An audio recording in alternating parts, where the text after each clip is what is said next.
আজকে জীবনের প্রথম আমি এরকম একটা রেসিপি বানিয়েছি আর প্লাস আমার পরিবারের সবাইকে এই রেসিপিটা খাওয়াইছি। আমি জীবনও লাইয়ের চোচার কোনো দিন চটচটি বানাইনি, আজকে প্রথমবার বানাচ্ছি। আমি অনেকবার ভর্তা বানাইছি কিন্তু চটচটি কখনো বানাইনি, এই প্রথমবার বানাচ্ছি।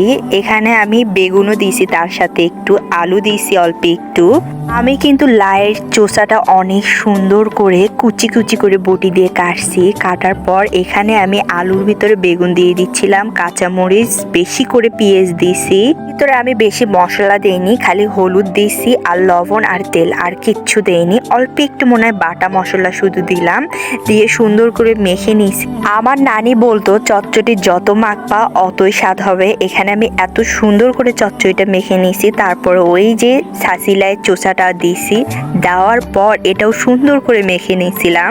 এর ভিতরে আমি একটু মাছ দিয়েছিলাম একটু স্বাদ হওয়ার জন্য, অল্প একটু মাছ ছিল ফ্রিজে, সে মাছটুকু দিয়েছিলাম। দেওয়ার পর গাইস এই চচ্চড়িটা আমি জীবনের প্রথম বানিয়ে খাইছি, এত পরিমাণ মজা হয়েছিল। ভাতটা তো দেখেন মাশাল্লাহ মাশাল্লাহ অনেক মজা হয়েছে। আমি তো অনেকগুলো ভাত খাইছি, দেখতে পাচ্তেছেন এত পরিমাণ আমার কাছে মজা হয়েছিল। আর বক বক না করে ভিডিওটা বড় না করি, আজকের মতো এখানেই ভিডিওটা শেষ করি। সবাই ভালো থাকবেন, সুস্থ থাকবেন। আর আমার ভিডিওগুলো যদি ভালো লাগে অবশ্যই লাইক কমেন্ট শেয়ার করে দিবেন। আল্লাহ হাফেজ।